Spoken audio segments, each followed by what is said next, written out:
Rakyat dititah jauhi hasad dengki, amalan fitnah.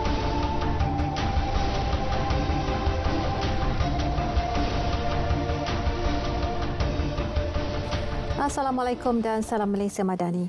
Yang Pertuan Agong Al-Sultan Abdullah Riayatuddin Al-Mustafa Billah Shah menitahkan rakyat agar menjauhi sikap negatif termasuk perasaan hasad dengki, fitnah selain menjauhi pemikiran sempitan dan prasangka. Bertitah pada Majlis Sambutan Maah Hijrah Peringkat Kebangsaan, Al-Sultan Abdullah mengingatkan hasad dengki dan fitnah tidak akan mendatangkan faedah kepada bangsa dan negara. Beta ingin mengajak seluruh rakyat untuk bersatu hati dalam membentuk sebuah masyarakat yang lembut dalam membicara, halus dalam berpesan, harmoni dalam ikatan persaudaraan, jujur dalam pekerjaan, amanah dalam menggalas tugas, dan gagah perkasa dalam mencipta kejayaan. Dan di sini kita menasihatkan jauhilah perasaan hasad dengki, fitnah memfitnah, dan jauhlah berfikiran judgemental, sempit dan negatif. Al-Sultan Abdullah turut menitahkan agar semangat dan roh peristiwa hijrah dijelmakan sebagai lambang kesatuan dan perpaduan tanpa mengira latar belakang agama dan bangsa demi membangunkan sebuah negara. Baginda bertitah sirah penyatuan kaum Muhajirin dan Ansar pada 1400 lalu wajar dijadikan pedoman dan mengurus kepelbagaian dan keterencaman negara. Baginda turut menghargai usaha menggerakkan agenda Malaysia Madani yang digagaskan Kerajaan Perpaduan. Ia berperanan membentuk masyarakat yang menghayati nilai ihsan selain mendukung prinsip keadilan serta mengamalkan semangat toleransi. Titik permulaan pembinaan sebuah negara Islam. Beta turut menghargai pelaksanaan pelan transformasi hal ehwal agama menuju Malaysia Madani sebagai langkah proaktif untuk menjayakan agenda pembangunan dan pembaharuan ummah, insya-Allah. Selain itu, semangat dan roh hijrah dalam memupuk sifat amanah dan berintegriti hendaklah sentiasa tumbuh segar di dalam jiwa setiap rakyat Malaysia. Umat Islam perlu bersedia malah wajib melakukan penghijrahan minda dan budaya agar berupaya memahami dan mentaksirkan isu-isu semasa daripada pelbagai dimensi. Sultan Perak Sultan Nazir Shah bertitah mereka juga perlu bertenaga menangani dan menguasai situasi semasa terutama revolusi teknologi yang sedang pesat berlaku. Penghijrahan budaya merupakan kesediaan meninggalkan budaya usang, budaya lapuk, digantikan dengan budaya lebih dinamik yang mencerminkan keluhuran budi, mengamalkan disiplin, memiliki maruah dan harga diri, bersifat amanah, jujur, ikhlas, bertunjangkan prinsip dan nilai Islam. Titah baginda lagi cabaran yang semakin rencam dan rumit memerlukan perubahan minda budaya yang dapat disesuaikan mengikut tuntutan masa. Baginda bertitah pada Majlis Sambutan Maah Hijrah 1445 Hijrah Peringkat Negeri di Ipoh. Pada majlis itu pengasas Yayasan Pembangunan Masjid Wilayah Bagan Serai, Jurij Sulaiman dinobatkan sebagai tokoh Maah Hijrah 1445 Peringkat Negeri Perak. Hidayah Allah begitu sinonim dengan titik perubahan dalam melakukan penghijrahan ke arah yang lebih baik. Sebagaimana ikhtiar mencari ilmu dan rezeki, hidayah juga memerlukan usaha kerana ia tidak datang berkolek. Ikuti laporan disediakan wartawan JAKIM Alisa Yusra sempena sambutan Maah Hijrah. 1 Muharram detik permulaan perkiraan tahun Islam hijrah. perjalanan hijrah setiap manusia ada cerita jerih-perih tersendiri. Ada yang sudah lama berhasrat untuk berhijrah namun ditangguhkan atas alasan tertentu. Muhammad Mikail Satayah, 40 tahun, telah lama terdetik untuk mengenal Islam. Selama 10 tahun, dia cuba menafikan rasa tersebut. Ditambah pula gusar tindakan menukar agama akan melukakan hati ibu tercinta. Bagaimanapun, selepas diserang sakit yang seakan di hujung nyawa, Mikail berniat akan memeluk Islam jika masih diberi peluang meneruskan hidup. Tapi dia selalu cakap, "Amma, saya mau masuk Islam." Jangan main-main lah. Bukan dia buat salah. Dia punya hati apa cakap dia dengar. Kalau dia cakap dia mau masuk Islam, dia saya gembira, okeylah. Itu saya cukup. Apa-apa pun saya jaga dia juga, dia jaga saya juga. Saya tak kisah apa-apa jadi pun jadilah. Dia suka-suka, dia happy-happy. Okey. Pada awalnya, Muniamah khawatir dengan keputusan besar yang dibuat Mikail. Namun setelah melihat kesungguhan dan perubahan positif anak bongsu daripada dua beradik ini, dia berlapang dada merestui penghijrahan Mikail. Mikail yang memeluk Islam sejak tahun 2018 bersyukur kerana mendapat sokongan penuh daripada ibunya. Mak saya ni satu dalam sejuta lah, cik. Nak keluar rumah tu, dia kata, "Oi, kopiah mana? Tak tinggal kopiah kan?" Dia tolong ambil kopiah, kadang pergi dia cari sejadah. Time raya dia paling excited. So, dan dekat raya dia kata, "Mana? Tak beli lagi baju raya." Dia pula suhati nak makan apa, nak masak rendang ke. Mak jenis dia korbankan hidup dia untuk anak dia. Hubungan kekeluargaan mereka juga kekal erat walaupun berlainan agama. Jadi kalau kita lihat, kita sebagai mu'alaf telah pun dijinakkan hati kita untuk mendapat hidayah masuk Islam. Maka agama kita, agama Islam ini tidak mengajar kita supaya buang keluarga-keluarga kita sebelum ni, bahkan lagi mak kita. Ibu ini dia mengikat kita dengan redha Allah Subhanahu Wa Taala. Maka wajib seorang anak yang beragama Islam menghormati ibunya selagi mana arahannya tidak bercanggah dengan syarak. Perpaduan teras Malaysia Madani yang menjadi tema sambutan Ma'al Hijrah tahun ini jelas menzahirkan nilai penting dalam masyarakat seperti keamanan dan kedamaian dapat dipupuk melalui sikap berlapang dada dan saling menghormati tanpa mengira bangsa, rupa mahupun agama. Siapa sangka seseorang lelaki yang dilahirkan di dalam keluarga India dan mengamalkan ajaran Hindu telah mendapat hidayah daripada Allah Subhanahu Wa Taala. Hidayah itu sentiasa milik Allah dan penghijrahan itu tidaklah sia-sia. Justru kita sebagai umat Islam haruslah menikmati nikmat Islam yang kita miliki pada hari ini agar ia dapat dipelihara dengan cara yang paling baik. Salam Ma'al Hijrah, Alisa Yusra, laporan JAKIM untuk RTM.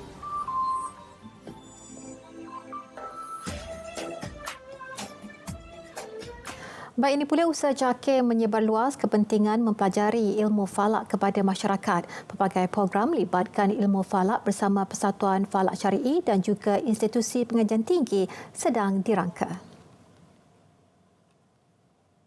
Kepakaran dalam ilmu berkenaan juga membantu dalam pelaksanaan ibadah menerusi ketetapan kiblat dan juga pengiraan tarikh penting dalam bulan Islam. Hasrat kita untuk memberi maklumat yang sebenar kepada masyarakat di Malaysia ini tentang ilmu falak supaya mereka lebih dekat bahawa tentang ilmu falak ini merupakan satu cabang elemen dalam ilmu syariah yang kita perlu melestarikannya, memberi pemahaman. 5 bukti Malaysia kini berada di kedudukan yang lebih baik sepanjang pentadbiran Kerajaan Perpaduan. Menteri Komunikasi dan Digital Fahmi Fadzil membentangkannya berdasarkan kad laporan 7 bulan Kerajaan Perpaduan Siri 2. Jelasnya, ekonomi Malaysia mencatat pertumbuhan lebih baik pada suku pertama tahun ini dengan 5.6% berbanding tempoh sama tahun lepas 4.8%. Jumlah pelaburan ke Malaysia semakin meningkat berbanding tahun lepas. Kadar inflasi semakin rendah dan mereda berbanding tahun lepas. Indeks kebebasan akhbar juga bertambah baik dari tangga ke-113 pada tahun lepas ke tangga 73 bagi 2023. Manakala kedudukan daya saing dunia naik 5 anak tangga kepada ke-27 tahun ini berbanding ke-32 tahun lalu. 3 termasuk seorang wanita ditemukan maut warga Myanmar di dalam sebuah kereta Pro 2 Alza di hentian rehat dan rawat arah Yong Ping, arah selatan Batu Pahat Johor malam tadi. Ketiga mangsa berusia 23 hingga 27 tahun ditemukan tidak sedarkan diri oleh orang awam kira-kira pukul 8.30 malam.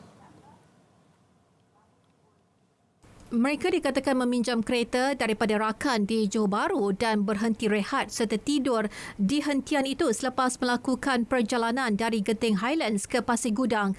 Kejadian disedari orang awam yang melihat kereta itu diparkir dalam tempoh lama dengan enjin dan penghawa dingin masih hidup. Orang awam kemudian bertindak memecahkan cermin kereta selepas semua mangsa tidak memberi sebarang tindak balas. Bagaimanapun, pasukan perubatan yang tiba di tempat kejadian mengesahkan ketiga-tiganya sudah meninggal dunia. Kesemua mangsa diserahkan kepada pihak polis untuk siasatan lanjut. Sementara itu, di kilometer 45.5 Jalan Johor Bahru, Batu Pahat, Pontian, seorang pemandu lori lelaki maut selepas lori dipandu terlibat kemalangan 2 petang semalam. Ketua Polis Daerah Pontian, Superintendent Muhammad Syafiee Tayyib berkata, mangsa berumur 27 tahun dalam perjalanan dari Pekan Nenas menghala Pontian semasa cuaca hujan. Siasatan awam mendapati sebuah lori gagal berhenti di lampu isyarat lalu melanggar lori yang dipandu mangsa sebelum lorinya hilang kawalan dan melanggar 4 lagi kenderaan di hadapannya. Mangsa tersepit dan mengalami kecederaan di dada serta kaki dan disahkan meninggal dunia di tempat kejadian. Pemandu yang melanggar lori mangsa ditangkap dan telah diambil percakapan sebelum dibebaskan. Kes disiasat di bawah Seksyen 41-1 Akta Pengangkutan Jalan APJ 1987.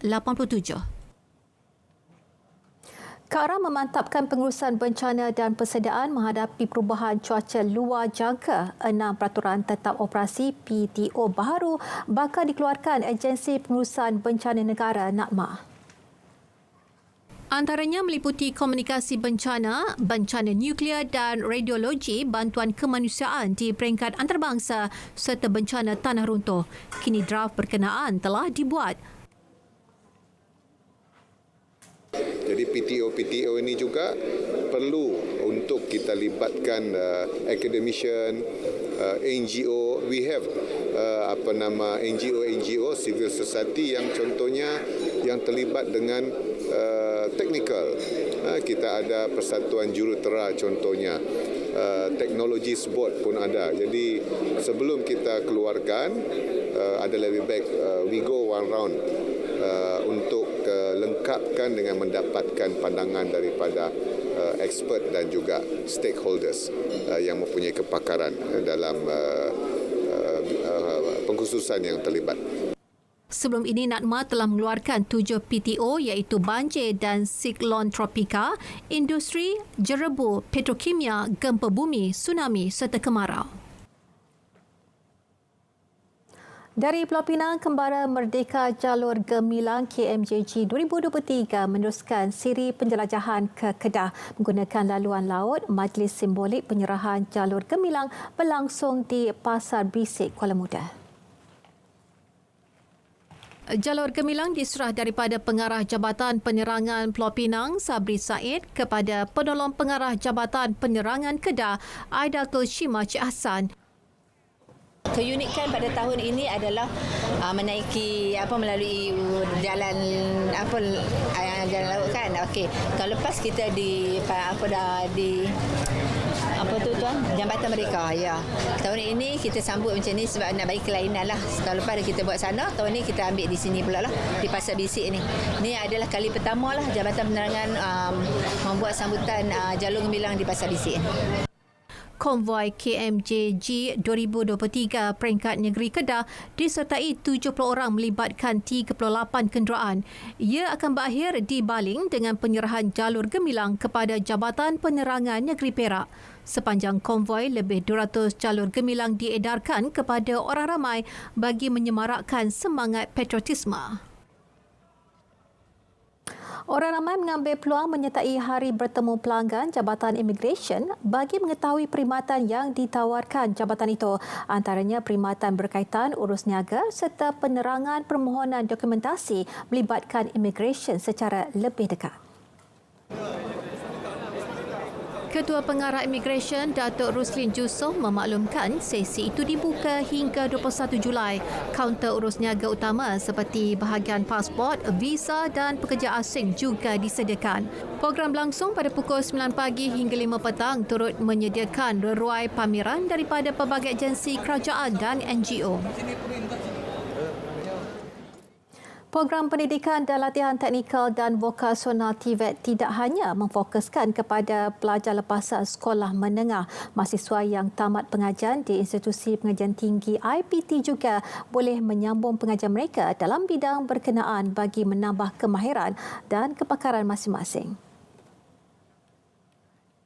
Pengarah Ghazali Syafi'i Executive Enhancement Program GSEEP Universiti Utara Malaysia UUM Dr. Kamarul Azman Khamis berkata bidang TVET kini semakin mendapat permintaan tinggi daripada pihak industri. Kemahiran kepada anak muda untuk mengembangkan lagi usaha mereka, untuk mengembangkan lagi industri di tanah air, khususnya di cawangan-cawangan mereka. Ini dikatakan mengubah di sini anak bangsa, khususnya kepada TVET. Industri TVET ini perlu dikembangkan khususnya kepada mahasiswa, pelajar, belia yang memerlukan pendedahan. InsyaAllah saya yakin dengan pendedahan ini, dengan pendekatan TVET ini cukup bermakna untuk belia-belia masyarakat di kampung ataupun desa.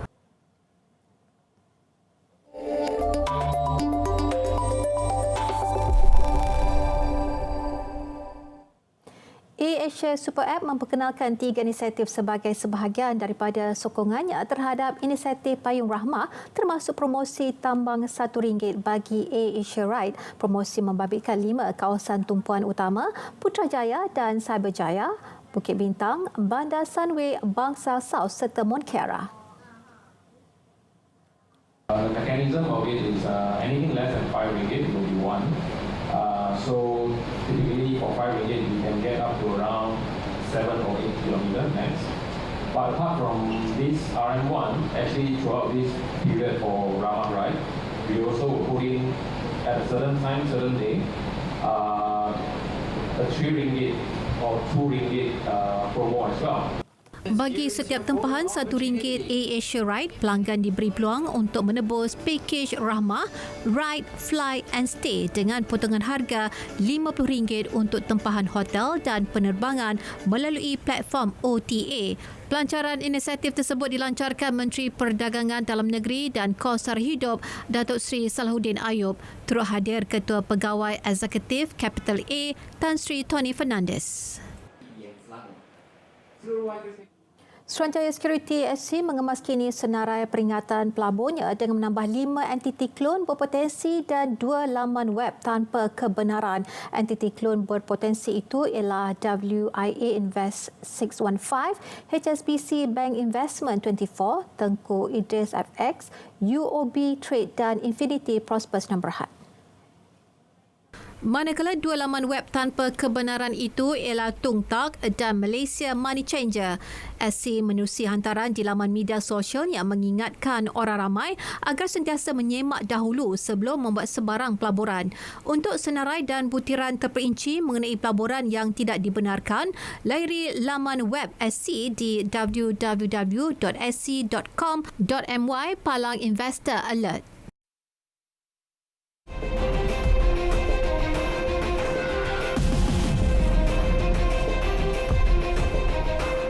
Korea Utara Tentara melancarkan 2 peluru berpandu balistik awal pagi tadi dan kedua-dua peluru berpandu itu jatuh di perairan di luar zon ekonomi eksklusif Jepun. Peluru berpandu itu dilancarkan sehari selepas sebuah kapal selam Amerika Syarikat yang berkuasa nuklear dan membawa peluru berpandu balistik tiba di pelabuhan Korea Selatan buat pertama kalinya dalam tempoh 40 tahun.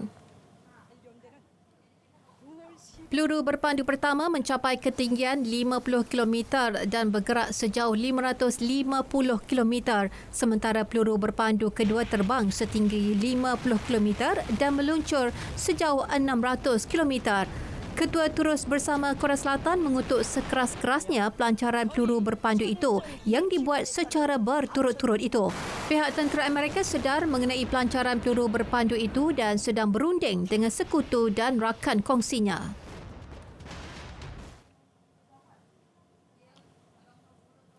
China rekod suhu tertinggi di negara itu pada Ahad dengan mencatat suhu lebih 52 darjah Celsius. Agensi berita Xinjiang Daily melaporkan suhu di bandar Sambao di Xinjiang melonjak sehingga 52.2 darjah Celsius dan dijangka berterusan sekurang-kurangnya 5 hari lagi. Suhu pada Ahad memecahkan rekod sebelumnya 50.3 darjah Celsius yang dicatat pada 2015 di daerah Aiding. Sejak April, negara-negara di seluruh Asia dilanda beberapa pusingan gelombang panas mencetuskan kebimbangan mengenai keupayaan mereka menyesuaikan diri dengan iklim yang berubah dengan pantas. Suhu tinggi berpanjangan di China turut mencabar grid kuasa dan tanaman sehingga menimbulkan kebimbangan terhadap kemungkinan berulangnya kemarau pada 2022 yang paling teruk dalam tempoh 60 tahun. China tidak asing dengan perubahan suhu yang dramatik merentasi musim, tetapi perubahan itu kini semakin meluas dan ketara. Di Colombia, sekurang-kurangnya 15 maut dan lebih 10 individu dilaporkan hilang akibat tanah runtuh yang berpunca daripada hujan lebat. Dalam kejadian di Bandar Guatame di wilayah Cundinamarca itu, sekurang-kurangnya 15 rumah hanyut.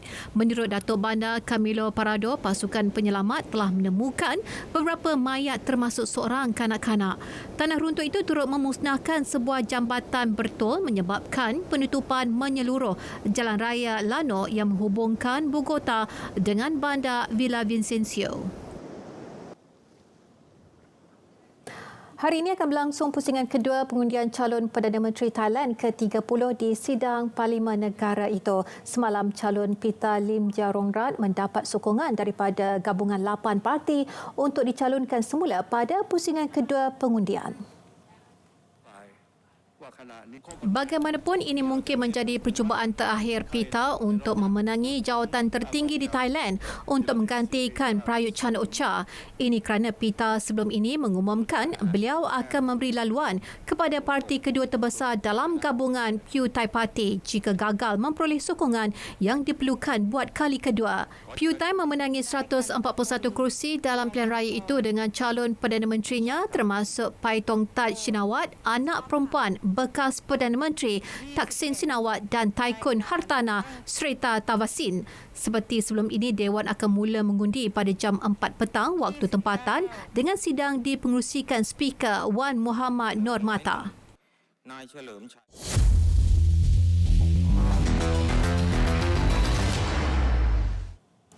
Selangor FC berjaya mencatat kemenangan tipis 1-0 ke atas Kuching City di tempat lawan. 3 mata penuh diraih membolehkan skuad Gergasi Merah mara ke pusingan akhir selepas menguasai tangga teratas kumpulan B dengan 19 mata. Baik, kali ini susunan permainan aksi berlangsung di Stadium Negeri Kuching menyaksikan gol tunggal Selangor dijaringkan Daniel Asri pada minit ke-34.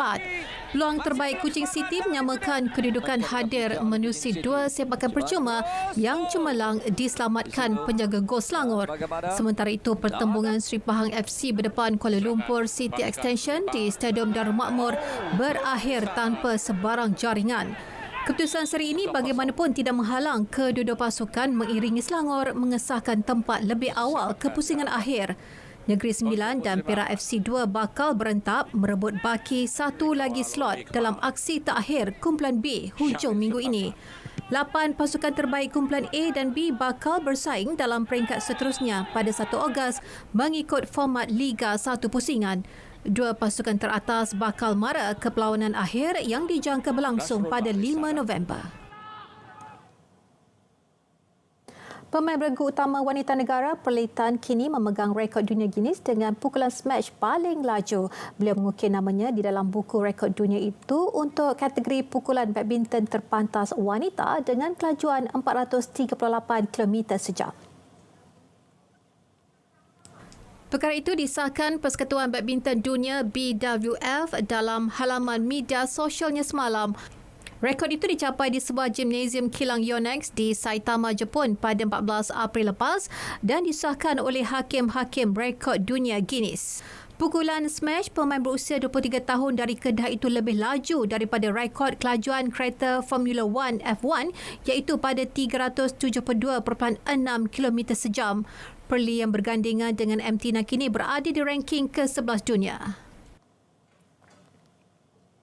Atlet sukan lasak Muhammad Effendi Nordin mensasarkan kedudukan 5 terbaik dalam kejohanan terbesar Asia Pasifik Doi Intanon yang bakal berlangsung di Thailand pada 8 hingga 10 Disember ini. Pengalaman beraksi di peringkat antarabangsa World Mountain and Trail Running Championship WMTRC Austria Jun lalu akan digunakan sepenuhnya bagi meraih keputusan positif. Menurut Effendi, antara cabaran yang dilalui pada WMTRC adalah bentuk geografi bumi yang berbeza dan keadaan cuaca yang tidak menentu. Cabaran pertama, satu ketinggian. Kita akan panjat gunung dia. Biasa kita panjat gunung sini dalam 1 km, 2 km, 3 km kita dah dapat downhill balik kan. Yang ni dia memanjang. Dia panjang, dia jauh. Lepas tu cuaca. Bagi saya cuaca adalah. Beliau berkata demikian ketika hadir pada majlis pembukaan rasmi jenama sukan terkemuka dari Perancis di Suria KLCC semalam. Effendi juga adalah juara bertahan 5 kali berturut-turut Doita International Trail Run DITR. Pemain pertahanan Korea Selatan Kim Min-ji telah menyertai klub gergasi Jerman Bayern Munich dengan kontrak selama 5 tahun. Media Jerman dan Itali melaporkan Bayern membayar klausa pelepasan bernilai 50 juta euro bagi membawa masuk bekas pemain Napoli itu. Pemain berusia 26 tahun itu menyertai Napoli dari klub Turki Fenerbahce Julai lalu. Aksi cemerlang Min-ji bersama Napoli musim lalu berjaya membantu pasukan menamatkan penantian lebih 3 dekad untuk merangkul gelaran Liga. Pemain bertubuh sasa itu beraksi dalam 45 perlawanan dan menjaringkan 2 gol untuk skuad yang dibimbing Luciano Spalletti. Min-ji telah membuat 49 penampilan untuk Korea Selatan sejak membuat penampilan sulungnya pada 2017. Baik, berita tengah hari berakhir di sini. Terus setia bersama berita RTM untuk perkembangan sahih sepanjang masa. Malaysia Madani, tekad perpaduan penuhi harapan.